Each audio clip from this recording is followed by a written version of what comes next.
Want to briefly introduce myself and talk about the programming that we're here for. My name is Andrew Bond. I'm a professor in the English department here at Bakersfield College.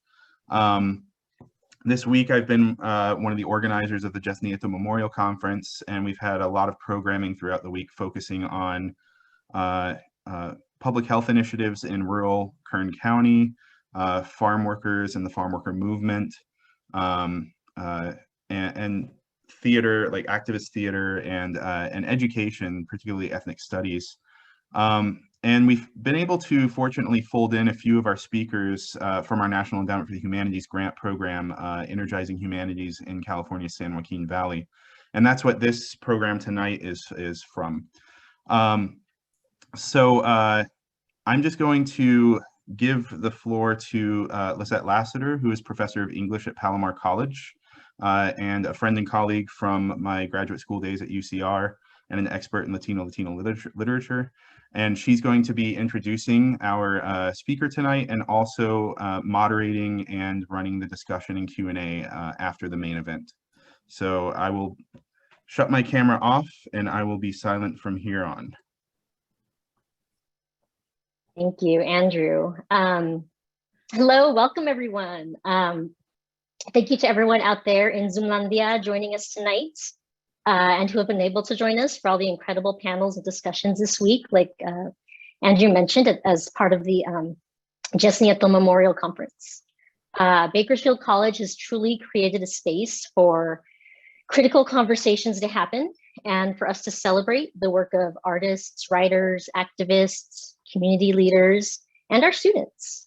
So Professor Bond, Andrew, thank you so much for this opportunity. Also, thank you to Professors Oliver Rosales, Josh Odom, and Octavio Barajas. Thank you all for your invitation. And then, of course, many thanks to the faculty and staff whose work behind the scenes has made this talk possible.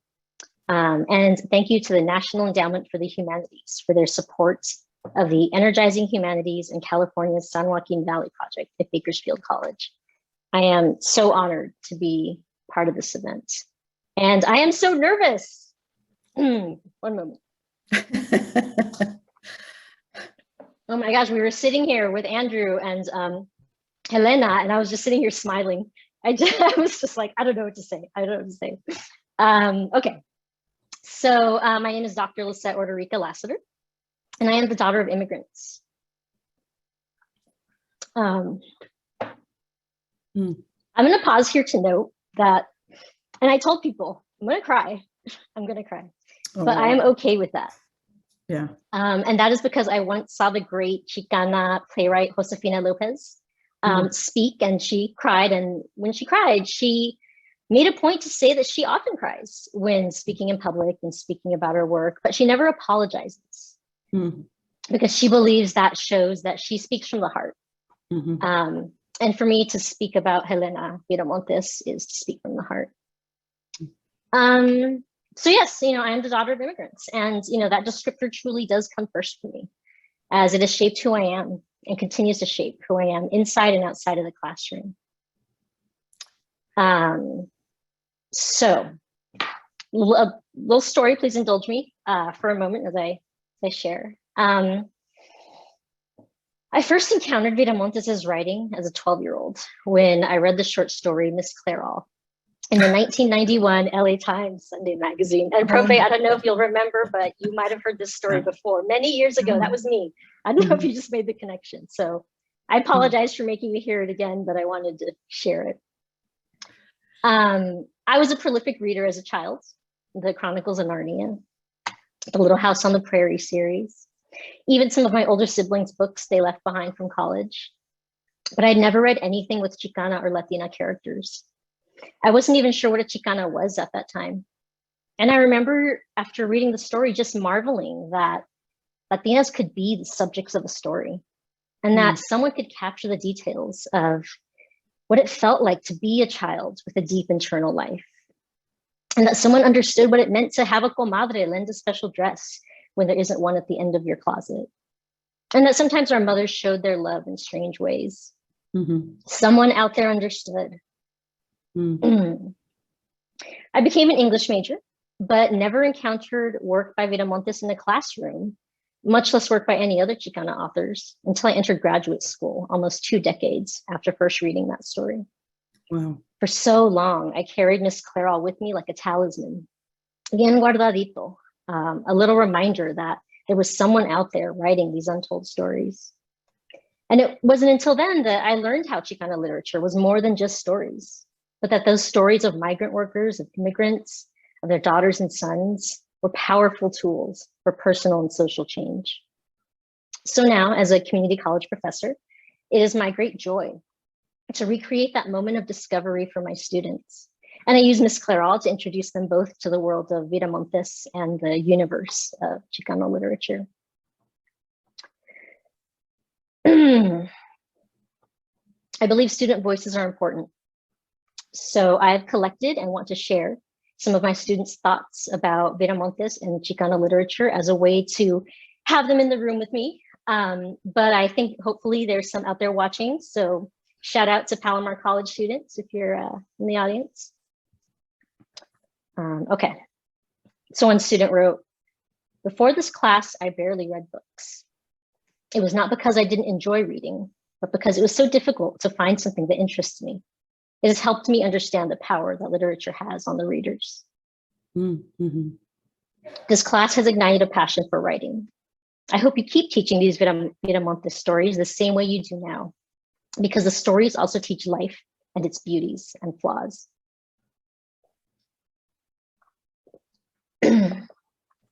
It was like seeing my life on the page. I feel like Viramontes doesn't want the reader to be alone when it comes to their hardships. So these student voices remind us we cannot underestimate the pivotal role of storytelling in social justice. In an interview, Viramontes has stated, "I marvel, truly marvel, at the everyday, ordinary ordeals of human life. And I want to give justice to an existence that very few people or readers acknowledge. I believe this attention to unacknowledged lives is both the corazon and the fire in the belly of her work. For many, the last year has been anything but ordinary, and the need for justice for these lives is more urgent than ever. It is time for both fire and corazon." A distinguished professor of arts and sciences in English at Cornell, tonight Helena Maria Viramontes, will ask us to consider how essential workers have been impacted by the pandemic in her talk, The Environs of Poverty, Cages, Prisons, and Detention Centers. She's the recipient of numerous awards, including the John Dos Passos Award for Literature, a United States Artist Fellowship, a National Endowment for the Arts Fellowship, and the Luis Leal Award. The author of The Moths and Other Stories and the novels Under the Feet of Jesus and Their Dogs Came With Them. She's currently completing a draft of her third novel, Cemetery Boys. Please join me in welcoming Helena Maria Viramontes. Lisette, that was such an incredible introduction. I just absolutely love that you quoted your students, because that's why we're in the classroom, you know? I always tell people, never underestimate the power of the classroom, you know? And never, never underestimate a story, you know? I want to thank very much the organizers for this invitation to provide comments in the celebration of the 3rd annual Jess Nieto Memorial Conference. From the website, I lay witness to what a remarkable gathering of scholars, students, writers, performers, and community activists to honor Dr. Nieto and his incredible work that impacted yesterday, today, and will continue to have an impact tomorrow. And like any organizing, this was all propelled by love of Dr. Nieto's work, of himself, of knowledge, of cultures, of social justice, of each other. I am so proud of being a part of this in a very small way. My charla or talk is titled The Environments or the Environs of Poverty, Cages, Prisons, and Detention Centers.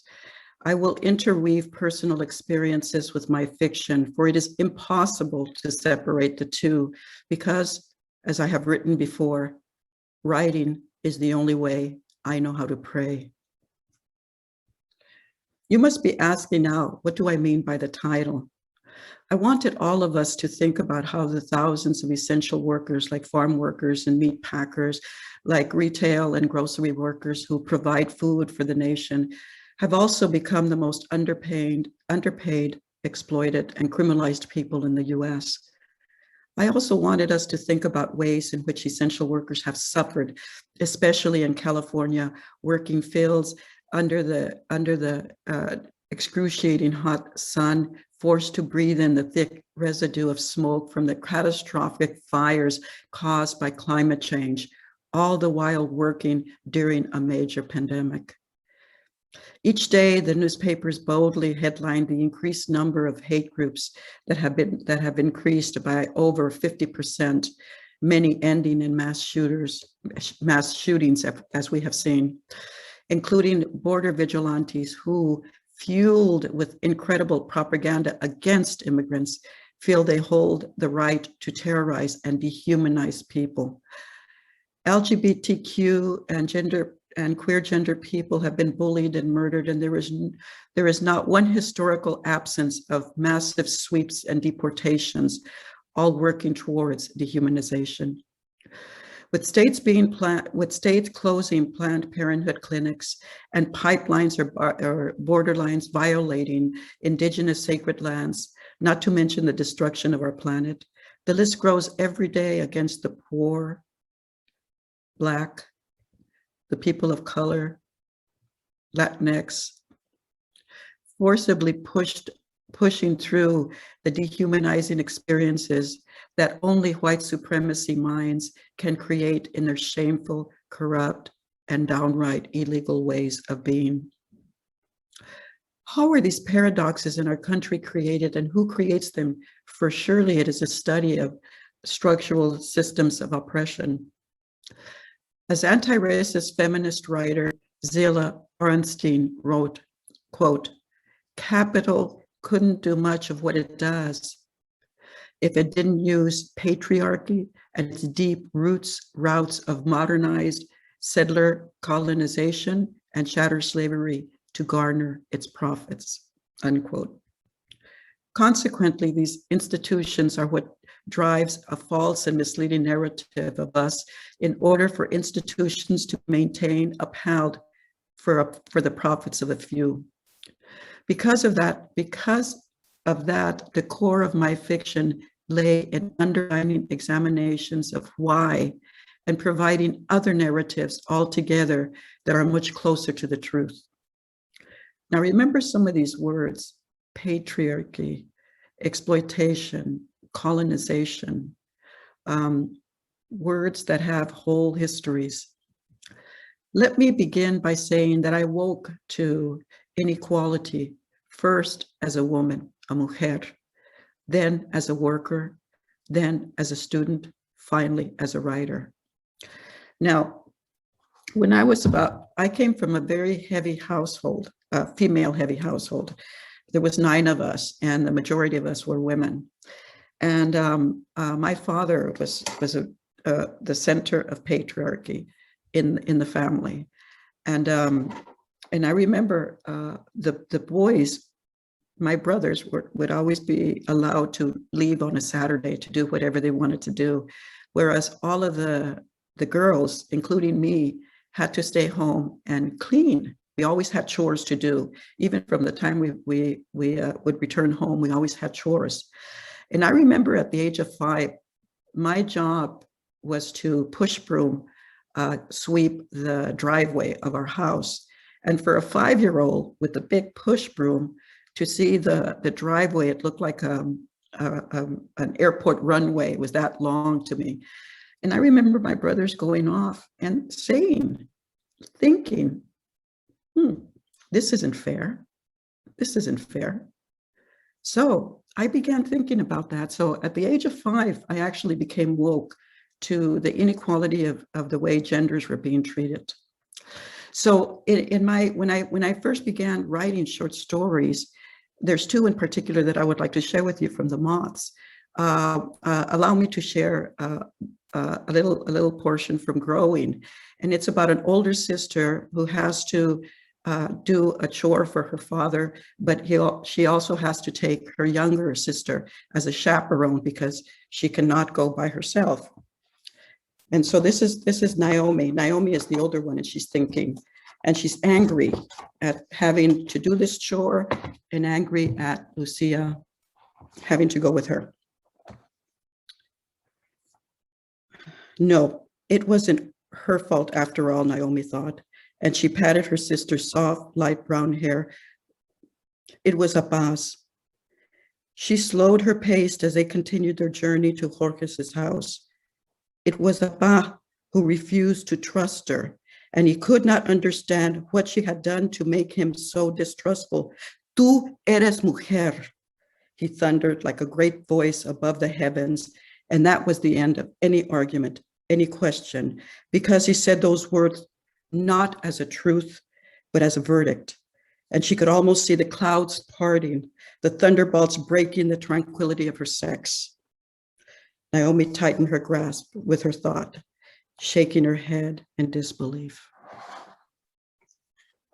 How many of us as mujeres have memories of that you couldn't do this or you couldn't do that porque tú eres mujer?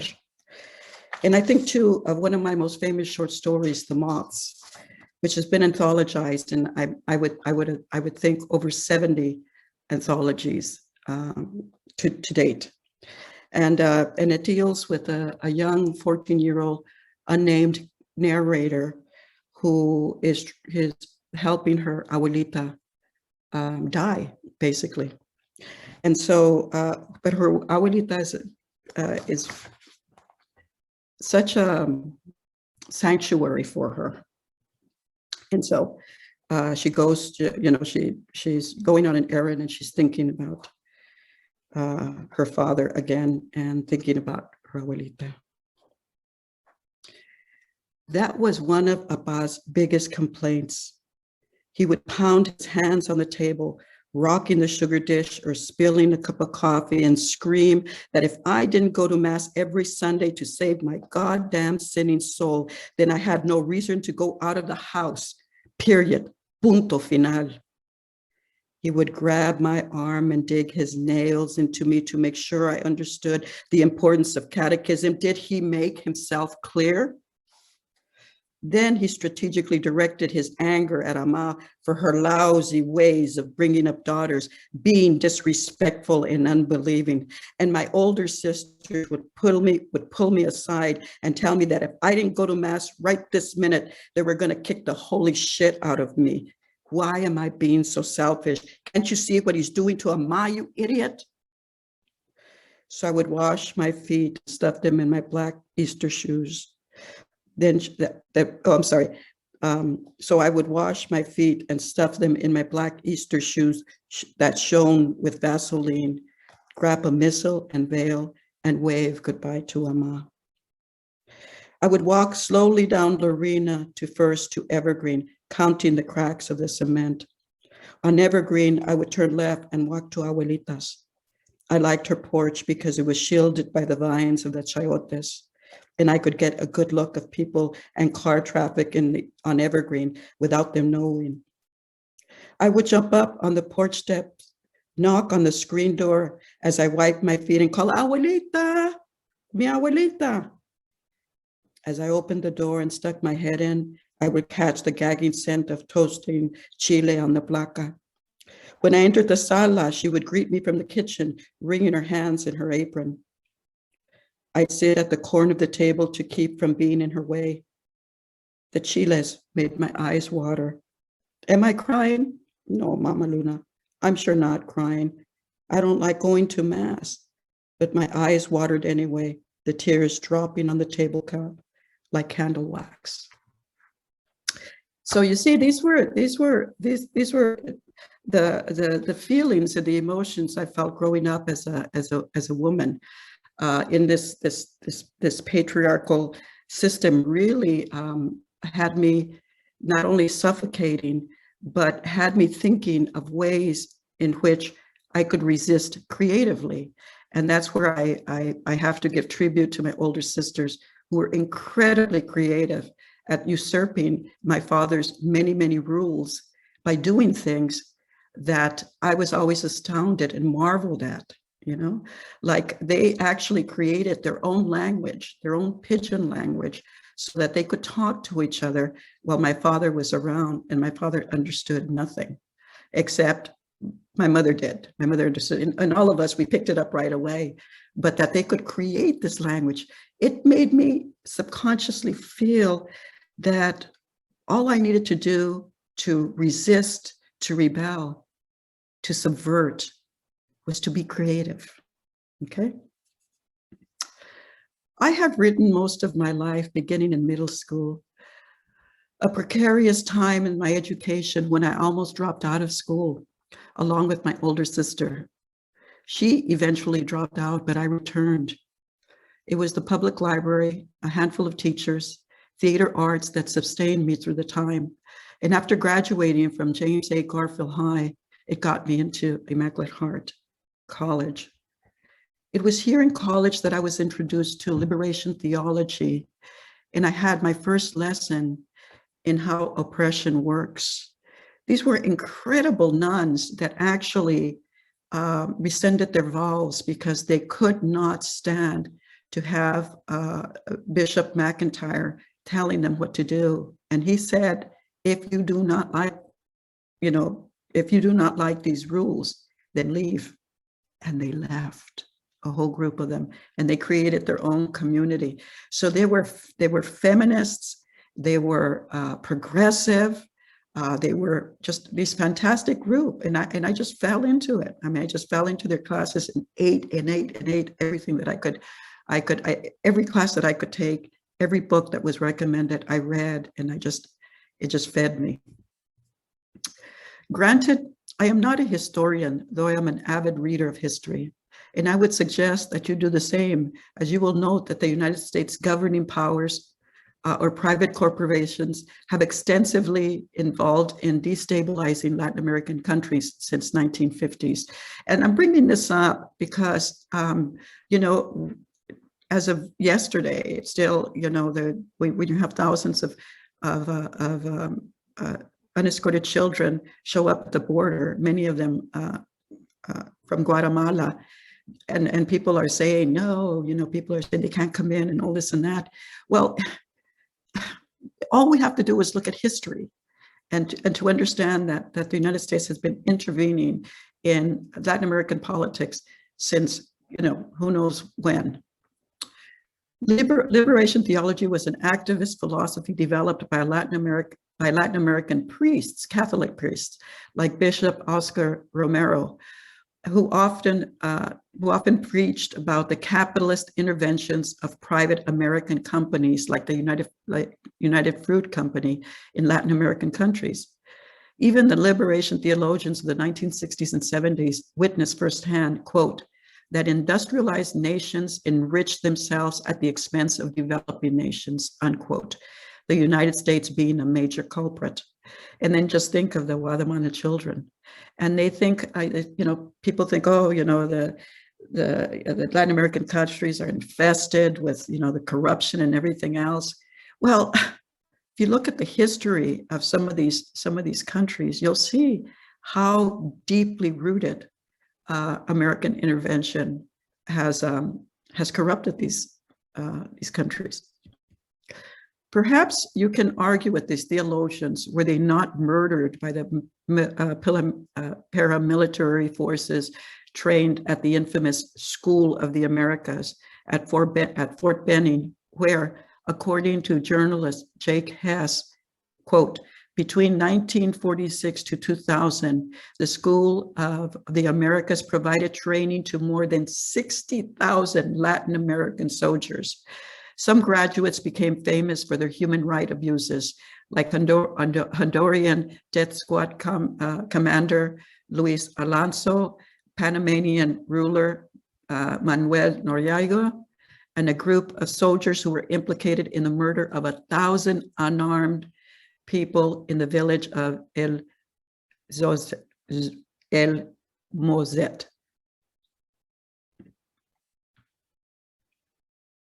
Salvador. And so I wrote about this in connection to, and so I wrote about this connection in a story called The Caribou Cafe. Now, The Caribou Cafe for me is truly one of my, it's the second most anthologized short story.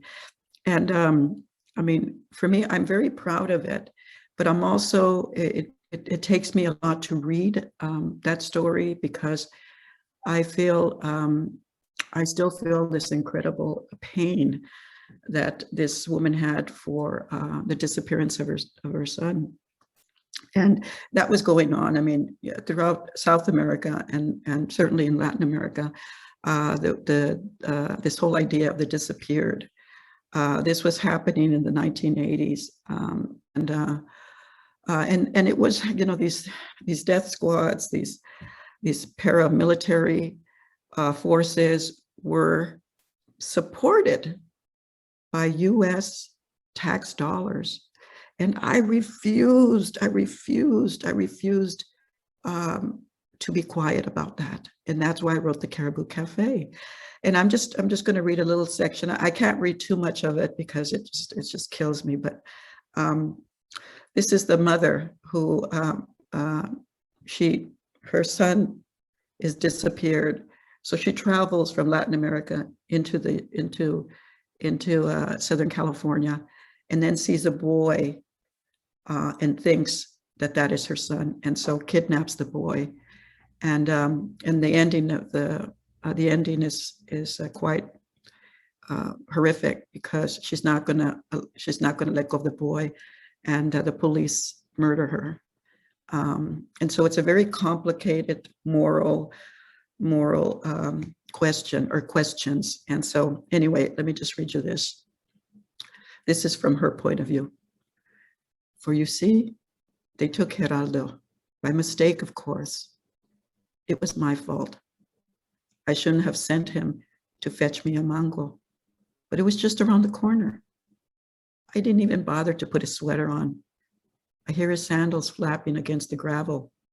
I follow him with my eyes, see him scratching his buttocks when the wind picks up swiftly, as it often does at these unstable times, and I have to close the door. The darkness becomes a serpent's tongue swallowing us whole. It is the night of La Llorona. Women come up from the depths of sorrow to search for their children. I join them, frantic, desperate, and our eyes become scrutinizers, our bodies opiated with the scent of their smiles. Descending from door to door, the wind whips our faces. I hear the wailing of women and know it to be my own. Geraldo is nowhere to be found. Back in 1971, I joined the United Farm Workers support group as soon as I became a freshman in college. It was a natural fit. During the summers of my youth, my father packed us all in his Ford truck, and we were driven to Easton, a city outside of Fresno, where we picked grapes under a brutal sun. I knew firsthand the inhumane work, the child labor, the lack of toilets in the fields, the lack of shade and water under its devastating heat. It was precisely these personal experiences that would later inform the material for Under the Feet of Jesus. As part of the United Farm Workers support group, I stood in front of Safeway markets passing out leaflets to boycott grapes. Whether I explained to shoppers the inhumane living and working conditions of the farm working community, or whenever I volunteered in a clothes or medical drive for UFW, I firmly believed I was transforming the world for people very much like my family. And so my first political act at 17 was motivated by a profound sense of love. It was through this love that I began to believe that however small my actions were, they represented small sparks of light against the darkness of social injustice. And once that belief settled in me, I felt extremely powerful, empowered not by inducing fear, but the power of no longer fearing, unafraid to love grandly, fiercely. Rather than seethe over these abuses, I began to seek to rejoice in being unafraid. This acknowledgement calmed me.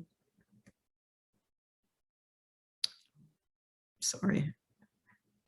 This acknowledgement calmed me down and placed me in what Toni Morrison described as being, quote, in the company of your own mind, unquote. I was relieved, felt a sense of empowerment, released of tension and hatred, but not necessarily of rage. Love inspired me to pull up my sleeves and stuff envelopes, sing triumphs or weep frustrations, speak up however clumsily, and above all, dare to admit that this heart of mine had the capacity to love infinitely without limitation. From the energy of these convictions, almighty hope arrived like morning light, generous enough to give shape and form to everything. Hope held great, powerful light only if I could imagine that there was, in all its presence, power. Practicing love, fearlessness, and using my imagination proved that I could conduct myself in a way that would contribute to a collective good. I glowed with the light of idealism and commitment. And in my novel, Under the Feet of Jesus, encompasses that commitment and ideals. For those of you who haven't read Under the Feet of Jesus, it deals with a group of, or I should say a family of farm workers. There's 7 together, 5 are children, and Estrella is the oldest. The father abandons the family to go back to Mexico, leaving Petra, the mother, with these 5 children, and they have to return to the labor camps. What happens then is that she meets Perfecto Flores. And how could you not fall in love with a man with a name like Perfecto Flores? And so they fall in love. And I want to read 2 sections. The first section I'm going to read is from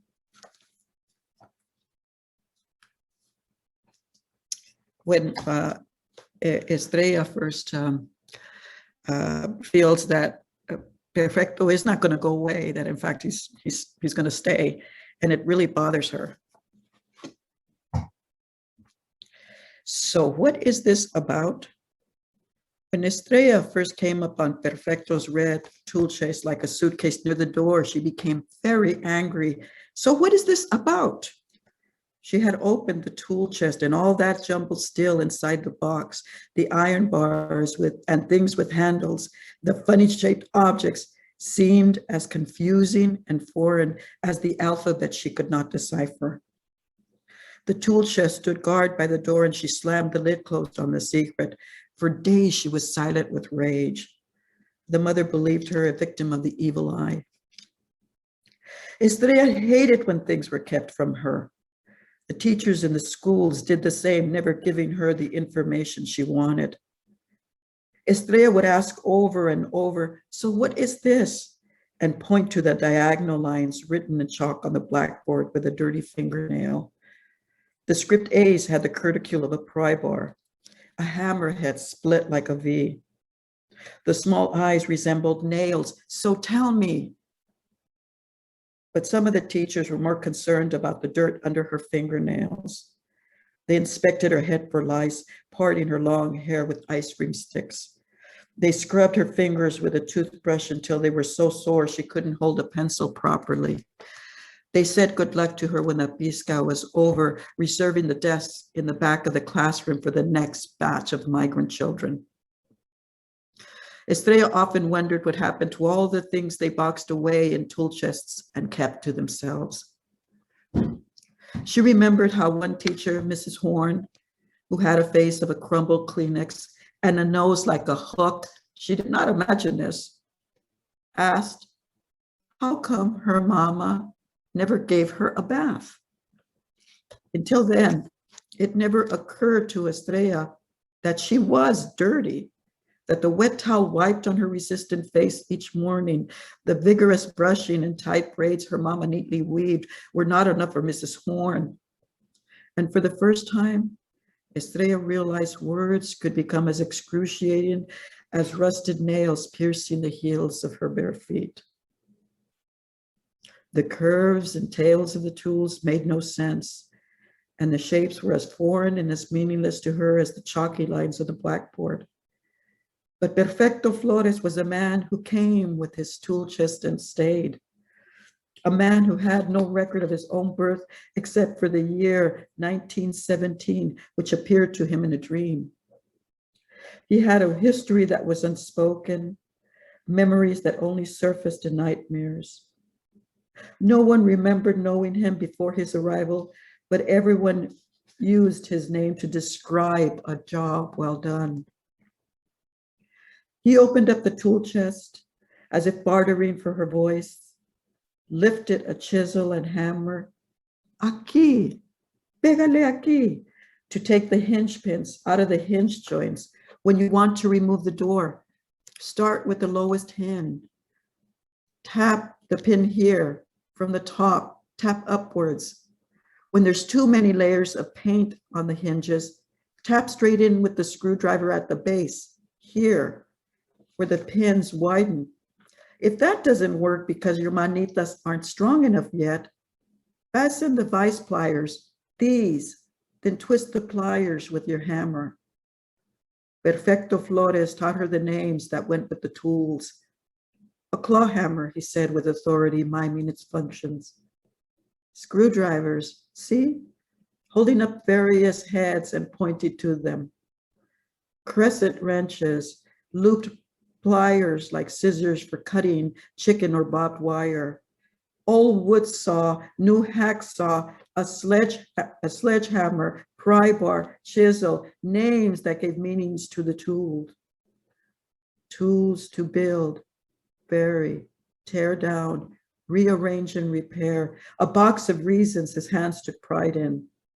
She lifted the pry bar in her hand, felt the coolness of iron and power of function, weighed the significance it awarded her, and soon she came to understand how essential it was to know these things. That was when she learned to read. I want to just read another little section. If I could find it.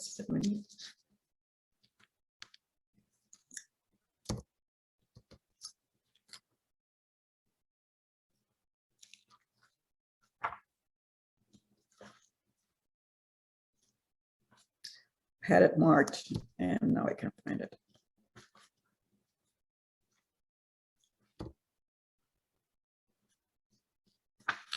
Well, let's not worry about that. Let me read another section.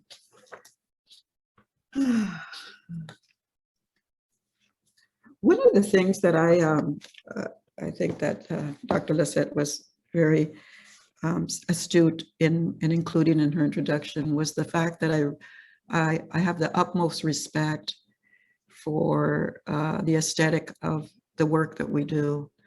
There is no such thing as unskilled labor. Everything has a skill, a pattern, a gift. And I think about that because I even think about my mother's tortillas. And I describe my mother's tortillas as the creative process for me, because she used to make this wonderful little balls and then put it at the center of her board. And then with the rolling pin, she would go once and twice, turn it around, then go this way and that way, turn it around, this way and that way, turn it around, back and forth again, turn it around, and it would be a perfect circle. And I would think, yeah, that's exactly how my process is. I find this unshaped dough, and with a rolling pin, I can make it taking these different directions and these different angles, make it into a perfect story. You know, it's funny because growing up, there was limitation in food, the availability of food. It's not like we were always hungry, but I remember as a child being hungry a good part of the time. And my mother was a gardener. She actually used to grow chayotes. That's where I got the image of the chayotes. She would grow chayotes, verdolagas, tomatoes, always so, and nopales. Her dish was making nopales. And how beautiful is that metaphor of the creative process to go and get from the side of a hill these nopales with all these spines, and to take out those spines very carefully now, take them out and then dice them and then boil to take the vava out and then make them into a guiso. And with one piece of pork chop with the nopales and the onions and the tomate and chiles to make a guiso for 11 people total. How creative is that? How creative is that? I'm going to go ahead and just read a little bit from their dogs came with them. Now remember, we're talking about patriarchy. Now I'm going to talk a little bit about colonization.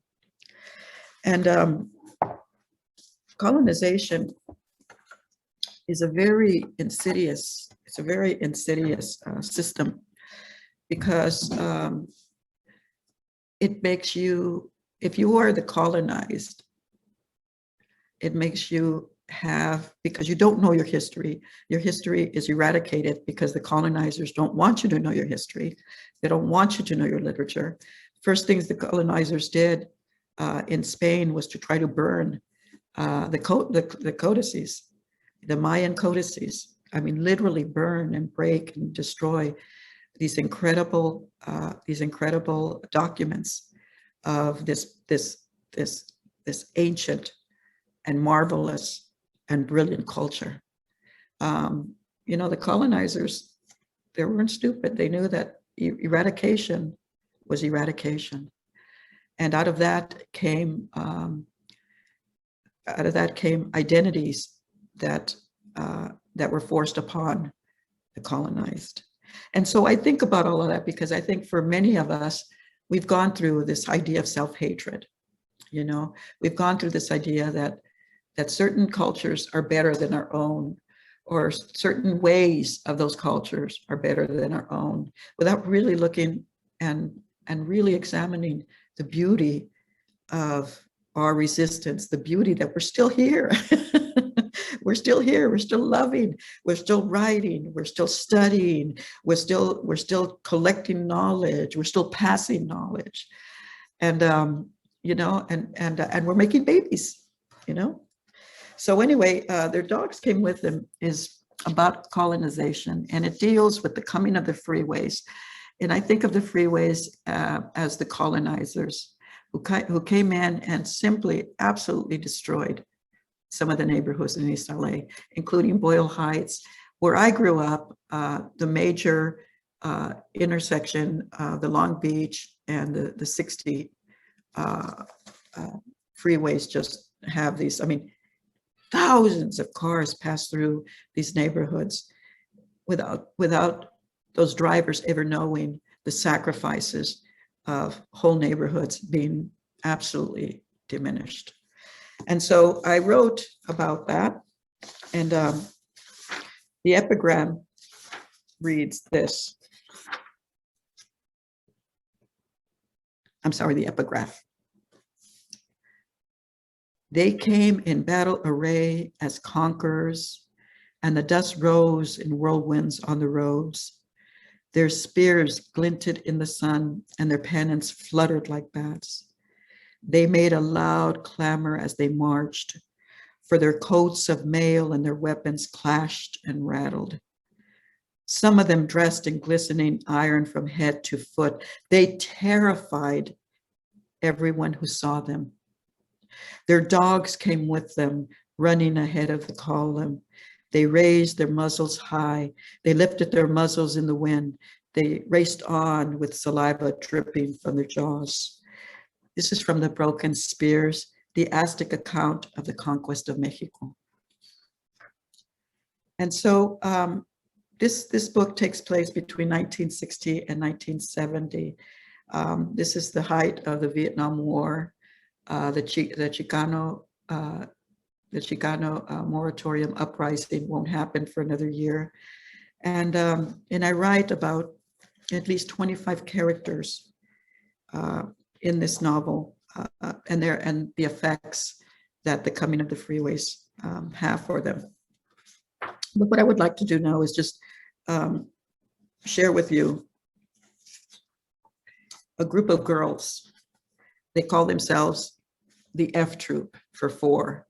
There's Lali, Mausi, Ermila, and Rini. And they're tight, very tight. And they're all at Garfield. They all go to Garfield. And they always have to talk to each other at lunch, before school, after school, as you can only remember how your tight friends were. But this is in the age of 1970, and Mausi's brother Yo-Yo has been killed in the Vietnam War.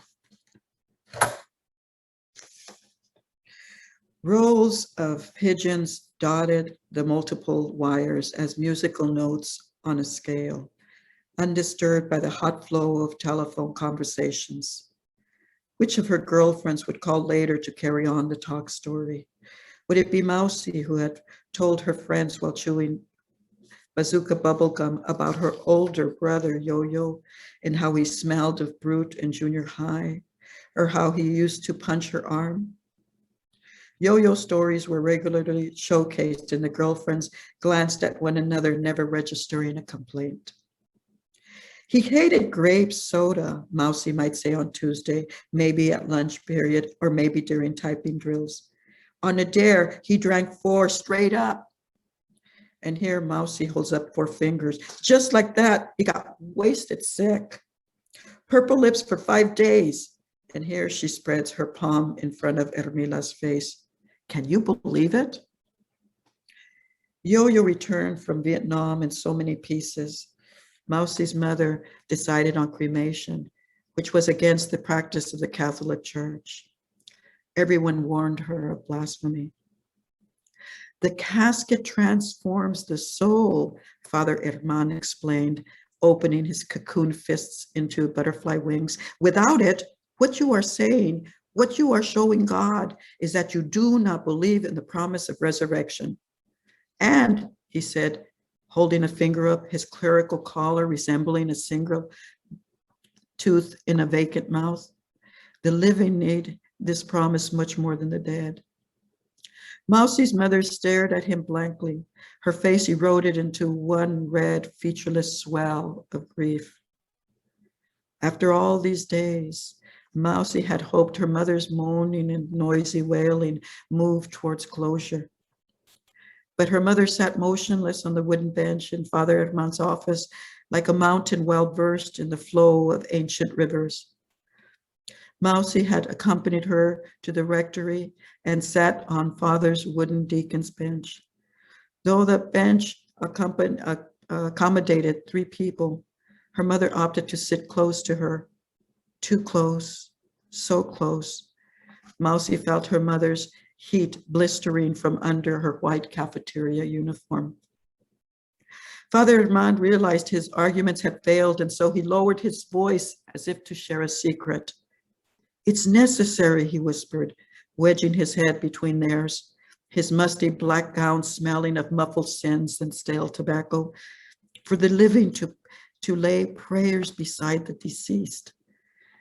Mausi felt her mother's body ignite. Like if he's some cedar chest? Her voice quavered and she punched her forehead with tight-fisted punches. He's my boy, my only son, Father, not some box. Yes, of course. Then honor him, Father Herman replied, reaching to catch her avalanche chin. Yes, he repeated with reassuring smile of a man about to make a sale. It's not fair to honor a soldier by burning him up in the fires of hell like his murderers. Imagine it, he said, one strike of a match, puff, and where would Yo-Yo's daring soul find peaceful rest? What if Father Herman was right? Mausi had asked her girlfriends. Would it be too late to stop the fire as it charred and blazed her brother? Mousie became inconsolable at her mother's decision, and her girlfriends rallied around her without an answer. At what point is the soul no longer redeemable? At what point can it not be resurrected? What if, she kept thinking as she waited for the ashes at the mortuary, what if Father Herman's words were true and Yo-Yo's soul wandered around homeless for eternity? Full of bone chip and particle, but empty of his soul, Yo-Yo was buried in the cemetery. It'll be okay someday, Rini demanded, her Kleenex in shreds. The trees randomly rubbed against one another with such indifference, their slightest whooshing offended Lolly. Ermila's cheeks aglow with the rage at the injustices that mothers forced on their daughters, squeezed Mousie's quivering shoulders. The girlfriend swore against allowing Yo-Yo to vanish into a number on the Cronkite Evening News death tally as they walked out of the cemetery. Mousie took it upon herself to cross-stitch him together to recapture his soul. Her friends understood. She mentioned him at least once a day so that no one, least of all her, forget that he lived until his 19th year and punched arms, went to school with purple lips, reeked of bargain cologne, made her feel special because she was his sister.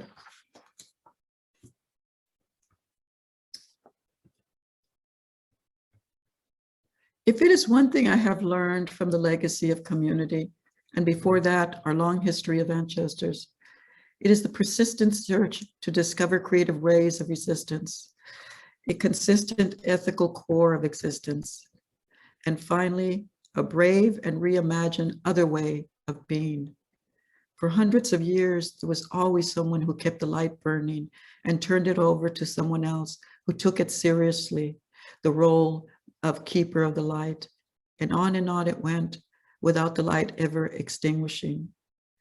In order to protect the past us, keep us alive through the storytelling for the present us, and keep us remembering for the future us. As Chiri Moraga wrote in Native Country of the Heart, quote, "We were not supposed to remember," unquote, but we did all the time. I have dedicated most of my adult life to being one of those rememberers. Now I'm honored to share with you a short section from my novel in progress titled The Cemetery Boys. The novel attempts to examine a time when various neighborhoods in Los Angeles and their differing ethnic and racial populations coexisted in often interdependent ways. I take on epic sweeps of California histories, not only rooted in national and cultural intersections, but in transnational migrations to California. Consequently, the novel takes me from Punjab to Haiti, from Germany to the Philippine islands of Luzon, to characters laboring in the fields of California or working in the city streets that make up ethnic Los Angeles. This section takes place in 1938 in the migratory corridors of California.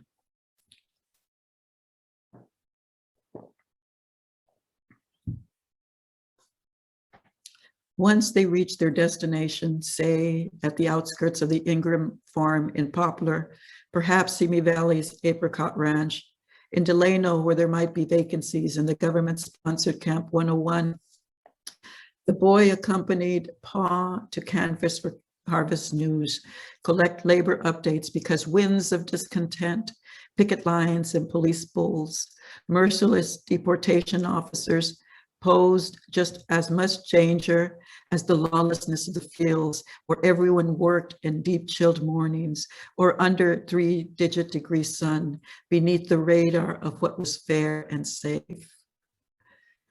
Like the other farm workers, the boy's family homesteaded for months in barns, slept in derelict sheds, decrepit houses, in makeshift migrant barracks, government camps, made their homes under tarp tents along the highway, often toiling 14 summer hours at 10 cents an hour, 6 days a week.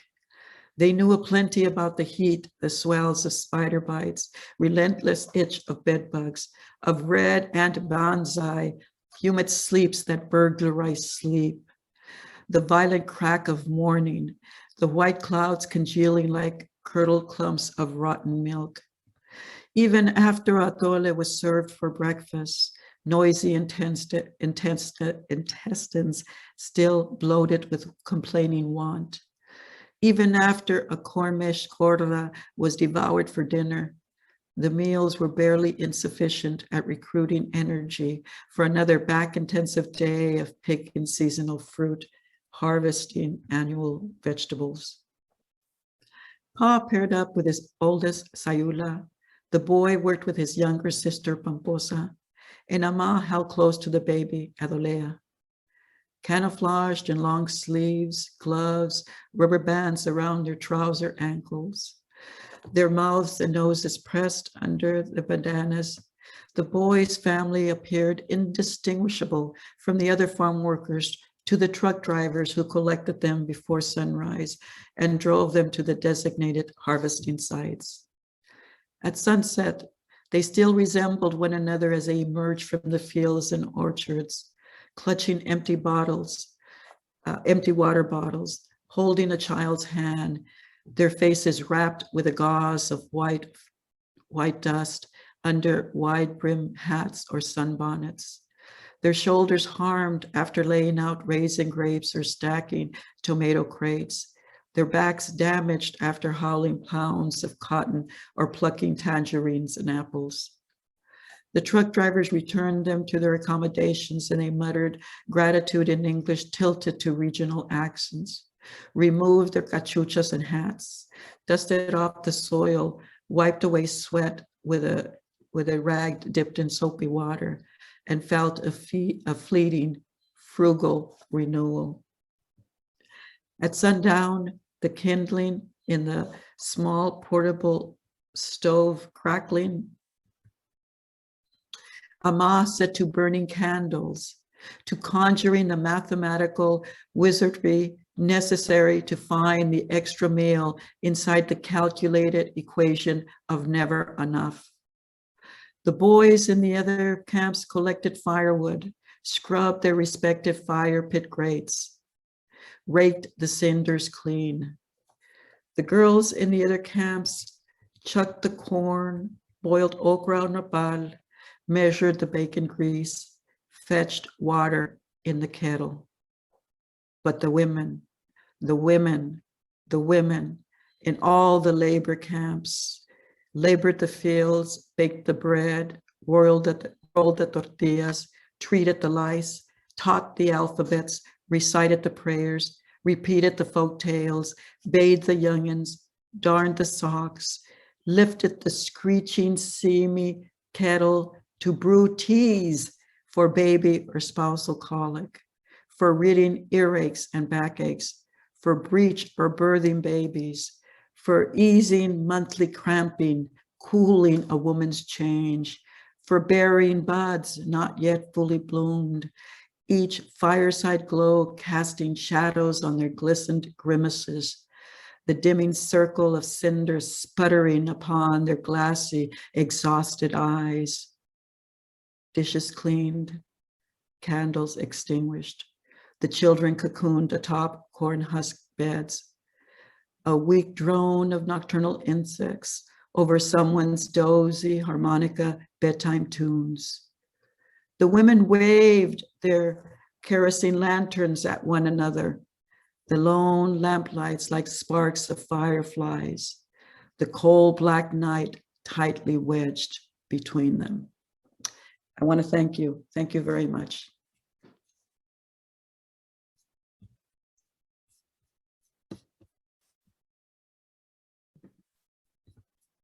That was amazing. Thank you, Profe. If Andrew would just turn my camera on when he gets a chance. It looks like I can't do it. yeah, just beautiful. In the chat, we're getting, thank you. It's poetry. It's beautiful. When can we expect to see Cemetery Boys? When can we pre-order our copy? Well, I'm hoping to have a draft of it. I mean, I started it back in 2007, but in fact, portions of it have been published. There's an anthology that's coming out that's edited by Sergio Trancaso. There's a piece in there. Also, in Conjunctions, the literary journal, I have a section there that's very, let me tell you, it's an incredible experience to be writing this novel. I mean, Andrew mentioned that there's a lot of Filipinos, and I am incredibly interested in the Chicanos who went to the Philippine Islands during World War II, like my uncle. That boy is my uncle. That stove is my grandmother's stove that I have in my studio, where my mother used to say when they would go piscandoing, that she would take the stove. It was a small little stove, and that literally my grandmother would make bread and tortillas in that little stove. So anyway, I for the Los Angeles Review of Books has a section called the Alasquero, about the Filipinos who came to California and then sailed to Alaska and did and for a number of years for these tight months would work in the fisheries. So I am just so interested in these intersections of existences that have never been recorded, and I'm talking about the intersections. I'm not talking about people just writing about or like for me just writing about Chicanos or Chicanas or Chicanx, but writing about those intersections. So the section that's published in Conjunctions is about a Sikh man who comes from Punjabi. Comes from Punjab into California and meets a Mexican American woman, and they fall in love. And the thing of it is that there was actually a community of Punjabi and Hindustani men that came and worked in the borderlands in Southern California, and many of them married Mexican American women. And up until the late 80s, early 90s, you could find some of their children. Yeah, Jose Patel, Maria Jesusita Singh, that were I would say grandchildren that were students at UC Irvine. So I mean, these are, I'm just like, I just go crazy. I just boom, I go nuts with these kind of intersections. So that's what for book one deals with that, and it deals with 3 wars. Book one deals with World War II. Book 2 deals with the Vietnam War, and book 3 deals with the Iraq War. So it's a big, complicated, messy. I'm already calling it a failure, because how can one do that? But the sweeps, the sweeps are muralistic. They have to be muralistic. And then I zone in on various characters. So I don't know how it's gonna, I mean, it's almost there. It's almost there, but it still has a lot of scaffolding to be done. And it's gonna be, if I get it done, I think I'll be like Sandra. I'll put a big tattoo on my arm as a gratitude. I think that's when she finished the Caramelo, that's when she put, she had the Virgen Guadalupe tattooed on her shoulder, on her arm, I'm sorry. But so anyway, I'm hoping, I'm hoping.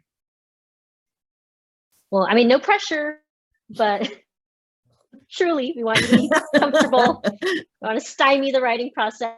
but just know that we are all eagerly awaiting what sounds like an epic novel. Yeah, thank you. Okay, so, oh, yes, of course. Please feel free, audience, to put your question in the chat or to put it in using the Q&A option at the bottom. We do have one that I'll get to, and then I'll get to the, actually in the chat. Thank you, Mary Valdemar. Shared so many struggles as POC, the intersections, yeah. Okay, Helena, question. Okay. You dedicate Under the Feet of Jesus to your parents who met picking cotton in Button Willow. Can you please share any family memories related about Button Willow? Well, you know, you know, I've always passed it, but I've never gone on it. But it's true. I mean, my parents, my mother's family, my grandparents probably crossed the border about the turn of the century, because my oldest aunt was born in 1904. And I have a copy of her birth certificate, and my mother was born in 1920, and she was one of the younger ones. As my tío Kiko, who is the boy in the novel, and in fact, his life propelled me to write the novel to begin with, because there was such an absence of us, you know, brown people being represented in World War II, when in fact thousands of Mexican Americans went into the war, and a lot of them went into the Philippines, you know. Oh my God, I forgot your question. What was your question? I had a digression. What was the question again? About Button Willow. Okay, about Button Willow. Yeah. Okay. So you know, I can get into this whole thing with my. But you know, my mother's family was, you know, they were part of the migratory corridor. You know, they were extremely poor, but nonetheless, you know, they worked. I mean, like I told you before, my grandmother had that little stove, and my mother remembers that. And you know, I always think about that. I always think about the fact that, you know, people are working in the fields, but it doesn't mean that that we, the children, have to continue working in the fields. I think they work for us. I think they do because they want better futures. They want a better future for us. And I remember when shortly after Trump was elected, maybe about 3 days after Trump was elected, a group of faculty went up to talk to the president of Cornell to see why he had not put a statement out in protection of DACA students, undocumented, because of course, you know, that was one of Trump's mainstays. You know, he wanted to deport everybody, you know, and I took a document of my grandfather, who I have a copy of that, who was studying the Constitution of the United States, and I mean, the beautiful calligraphy kind of writing, you know, putting points of the 3 branches, and it was all done in Spanish. And I showed it to the president, you know, to say, look, this is who we are. You know, we're here with the history of us is here. Has always been here, you know, and this is my grandfather, who had my mother, who had me, you know, a person that you've allowed to teach here at Cornell, who you know, you've given an endowed chair to, you know, and so that should be respected. That journey should be respected, you know. He did, in fact, write kind of a lukewarm, but nonetheless, it was still, and 2 of the students, there was a graduate and an undergraduate, who came and delivered a whole thick sheets of a petition that he should do something. So it was an interesting experience. But I think that, you know, I always think about that. I always think about, if my parents hadn't met, then I would have never been born, you know. But I mean, it was, I have to say, it's a pretty common experience, you know, us working in the fields. I've never said that I was a migrant farm worker because we only used to go for the summers. But my husband, Dr. Eloy Rodriguez, who's an endowed chair here at Cornell, emeritus now, worked from Edinburgh going all the way up to Texas, all the way up to Michigan, following the crops. That's how he saved money for school. And in fact, I modeled his experiences. I have modeled Alejo after his experiences. Thank you. Okay, let's see. We've got a few questions coming into the Q&A.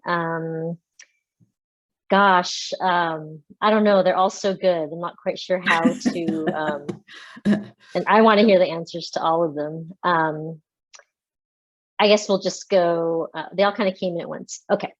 How will you respond to students who ask whether or not Alejo dies in Under the Feet of Jesus? Oh my God, you know, I left it open because I didn't know, you know, I'm hoping, but there was actually an interviewer who compiled all of the symptoms and was convinced that he had passed away, you know. So I think that's what happened. For me, I had to keep the focus on Estrella because she really was a hero. She really did a magnificent thing by figuring out how to get him help, you know. And that's why for me, there are two really important moments in the novel. One of them is when she tells Perfecto, thank you. And for me, it's very touching because he's never been thanked before for all the work that he's done, for everything that he's, you know, for all the muscle and all the labor. And he's never been thanked in gratitude as deeply as when she thanked him for taking Alejo. And the other one was when she actually delivers him to the hospital and she's leaving and the slide door opens. And of course, her younger sisters don't know that it's just a slide door. For them, it's this magical thing that happens. And I love that because I try to think of a moment when realistically that I could show what a magnificent young woman Estrella was, but I didn't want to be, you know, fake. You know, I wanted it to be real. And so when that slide door opens and she understands that they're looking at it with such amazement, and that's when she starts playing around with it. She's going back, and then she's doing this, and then remember she gets in the car and they cuddle up to her because they think, wow, she's incredible. And I love, I don't know, I love that. I love that. It's beautiful. Do I recall that play, Under the Feet of Jesus? Pardon? Oh, I'm sorry. Yeah. Hopefully, I'm not cutting out. Did they make Under the Feet of Jesus into a stage play, or was it being adapted? You know, let me tell you, several years ago, I was approached by somebody who tried to do it, and then I don't know what happened after that. I don't, you know, hey, go for it, you know. There was a couple of attempts. There were a couple of attempts, but I don't think it ever got produced. And then but their dogs came with them. Was adapted by Vicky Grace, who's an award-winning playwright. And and she just did a spectacular job.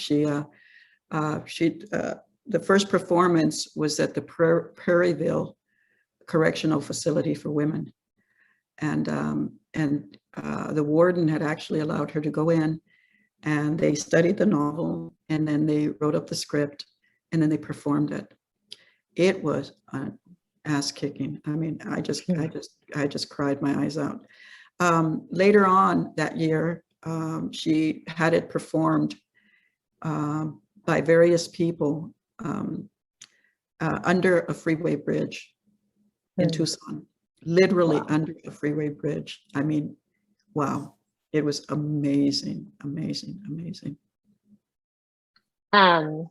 My students know who Vicky Grice is. We do read the Funsa monologues as well. So There you go. another little shout out there.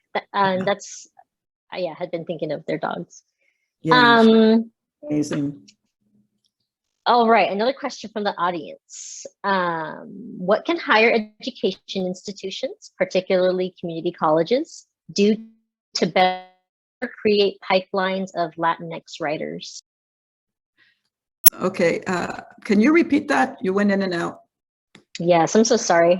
No, not at all. Let me turn my Not at camera all. off just to some bad. What can higher education institutions, particularly community colleges, do to better create pipelines of Latinx writers? Okay, to create, you just when you say to create blank of, what's that blank? Pipeline? What? Pipelines? Pipelines. Okay, Creative. thank you. Okay, thank you.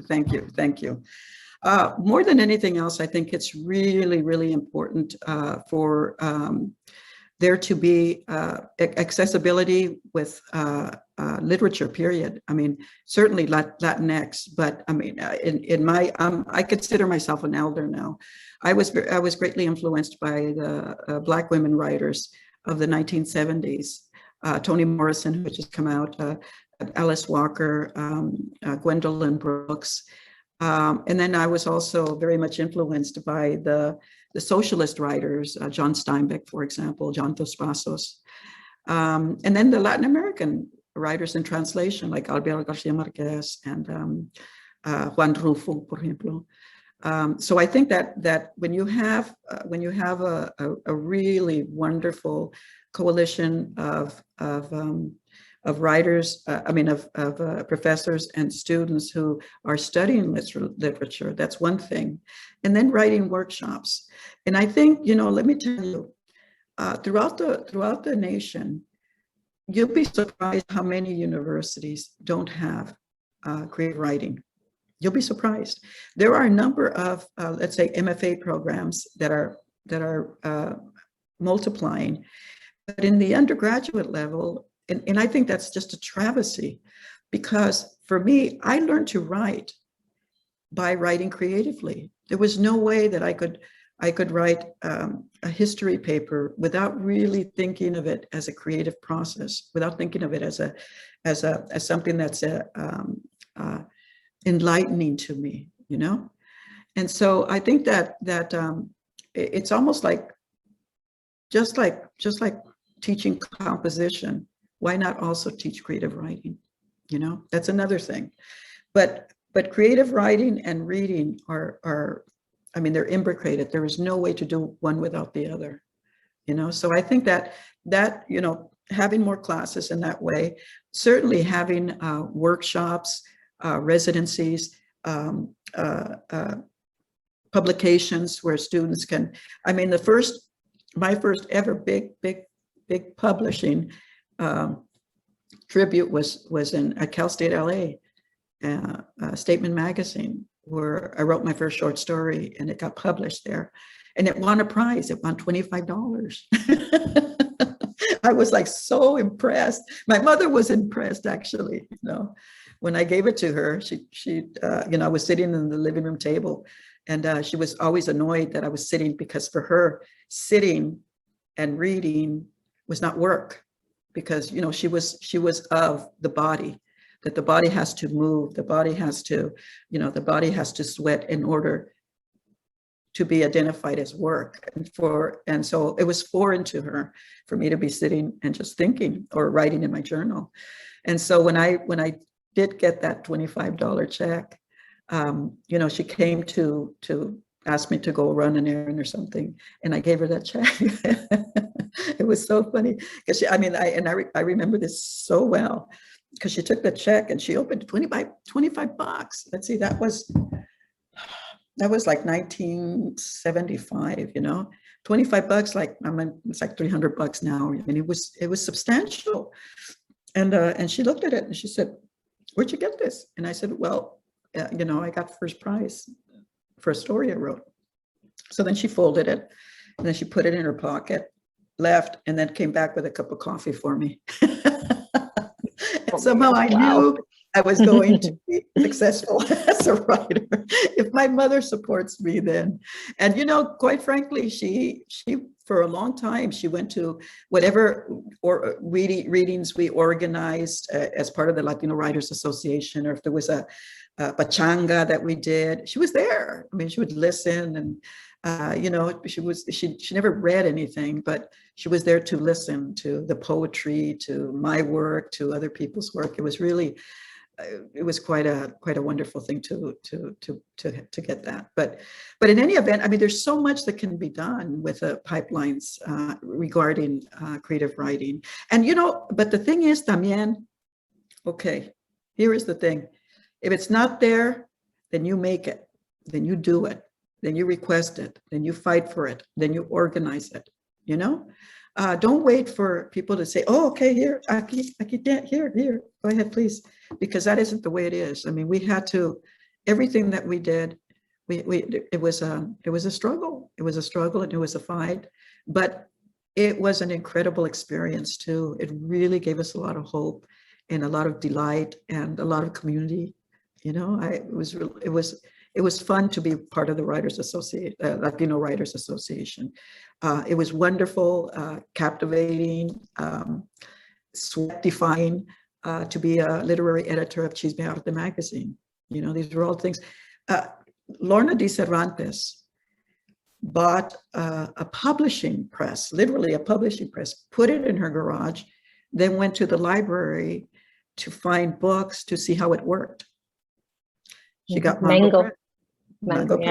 Yeah, Mango Press. I mean, wow, I think of that story because, and then she published Gary Soto, she published Sandra Cisneros. I mean, she was doing some incredible work just from her garage.